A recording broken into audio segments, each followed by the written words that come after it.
आजची घटना आईच्या ममताला काळिमा फासणारी आहे. एक पुष्पा नावाची 30 वर्षांची महिला होती. तिला एक गुंडस मुलं होते, शिवांश. एके दिवशी खेळण्यास गेलेला होता. तो अचानक घरी आला आणि त्यानं आईला बेडरूममध्ये असे पाहिले की त्याचा त्या ठिकाणी जागीच जीव गेला. आता ह्यात आईला अटक का होते? नेमका काय घडलं होता? संपूर्ण प्रकार सविस्तर पाहूया. पनवेलच्या एका छोट्या खेड्यात पुष्पा परशुराम काजाले, वय 30 वर्ष, ही महिला आपल्या कुटुंबासोबत राहत होती. पुष्पा, तिचा पती परशुराम आणि त्याचा एक 10 वर्षाचा मुलगा शिवांश हे एकत्र राहणारे एक साधं आणि शांत कुटुंब होतं. मात्र पुष्पाच्या जीवनात एक काले गुपित दडलेले होते, जे कधीच उघडे व्हायला तिच्यासाठी नको होते. ती सुद्धा एक परपुरुषासोबत अनैतिक संबंध ठेवत होती. तिच्या जीवनात आलेला हा दुसरा माणूस तिच्या प्रत्येक क्षणात सामील होत होता आणि तिच्या संसाराच्या मर्यादा पार करत होता. एक आई, एक पत्नी असूनही ती आकर्षणात अडकली. ती पण या नात्याची खरी किंमत तिला चुकवावी लागणार होती, ज्याची कोणालाही कल्पना नव्हती. सगळं काही नीट चाललं होतं, जोपर्यंत एका दिवशी शिवांशनं त्याच्या आईला त्या पुरुषासोबत तसं पाहिलं नव्हतं. त्या दृश्यानं शिवांशच्या मनात प्रचंड गोंधळ निर्माण केला.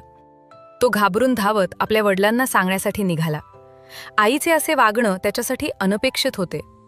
आई जी त्यात जीवन, त्यात सर्व काही होती, ती असं काही करू शकते यावर त्याला विश्वास बसत नव्हता. पुष्पाच्या हे लक्षात आले की तिचं गुपित उघड होणार आहे. जर तिच्या पतीला हे सर्व काही समजलं तर तिचं जीवन उद्ध्वस्त होईल. आजपर्यंत सुरळीत चालू असलेलं सर्व काही संपेल, तिचा परिवार संपेल, या भीतीनं ती धास्तावली.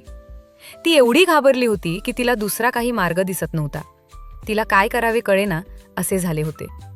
तिच्या नात्याचे रक्षण करण्यासाठी तिनं शेवटी एक धक्कादायक निर्णय घेतला, तोही आपल्या मुलाचा जीव घेण्याचा. शिवांशला शाळेत जायचे नव्हते. त्यानं जे आदल्या दिवशी पाहिले ते त्याला वडिलांना सांगायचे होते. तो काळा दिवस होता. पुष्पानं त्याला मुद्दामून सकाळी लवकर शाळेत पाठवले. तिचा नवरा सुद्धा कामाला गेला होता. शिवांश शाळेतून 18 वाजता घरी आला. त्याच्या हातात चॉकलेट होते, जे तो वडिलांना देण्यासाठी घेऊन आला होता.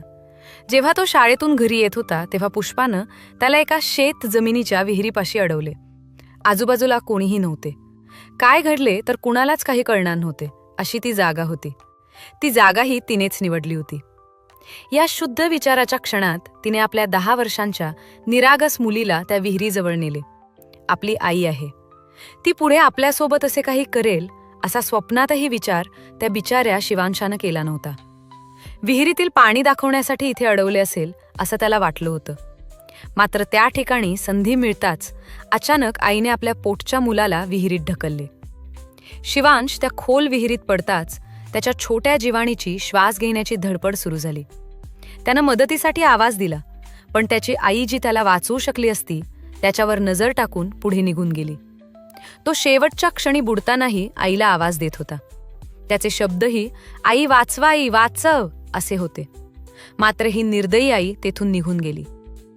सुरुवातीला या घटनेची नोंद अपघात म्हणून झाली. शिवांश विहिरीत पडून मरण पावल्याचं समजले.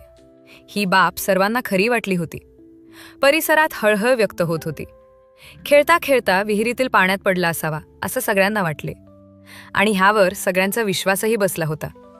पण तत्कालीन पोलीस निरीक्षक शंकर डिगे यांनी या घटनेचा तपास केला आणि 3 महिन्यांच्या तपासानंतर सत्य अखेर बाहेर आणलेच. पुष्पाने आपल्या पोटच्या मुलाचा खून अनैतिक संबंध उघड होऊ नये म्हणून केला होता. या प्रकरणाने संपूर्ण गावात खळबळ उडवली.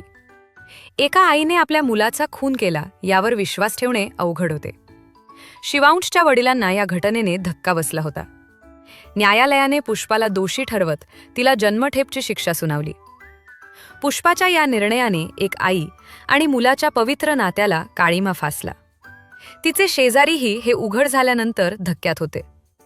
नात्यातील विश्वास गमावल्याने किती गंभीर परिणाम होऊ शकतात याचे एक भयावह हे उदाहरण आहे. आई मुलाचे नाते जगातल्या सर्वात पवित्र नात्यांपैकी एक असते. प्रेम, विश्वास आणि आदर या नात्यांचे आधारस्तंभ असतात. मात्र जेव्हा या नात्यात अनैतिकता आणि खोटेपणा शिरतो तेव्हा ते नातं तुटण्याची शक्यता असते.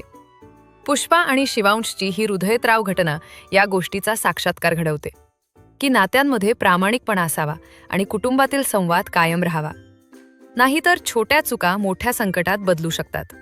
ही घटना शिकवते की आई मुलाचे नाते अतिशय पवित्र, प्रेमाने आणि विश्वासाने भरलेले असते. मात्र अनैतिक नात्यांच्या आहारी जाऊन आपल्या पोटच्या मुलाचा जीव घेणे हे किती दुर्दैवी आहे. नात्यांमध्ये प्रेमादर आणि प्रामाणिकपणा कायम ठेवला तरच कुटुंब आनंदी राहते. नात्यांमध्ये संवाद आणि विश्वास कायम ठेवा, कारण एकदा तुटलेला विश्वास जीवन उद्ध्वस्त करू शकतो. ही संपूर्ण घटना ऐकून याविषयी तुम्हाला काय वाटते? तुमची ही प्रतिक्रिया जरूर कळवा. चॅनलवर नवीन असाल तर आपल्या चॅनलला जरूर सबस्क्राईब करा.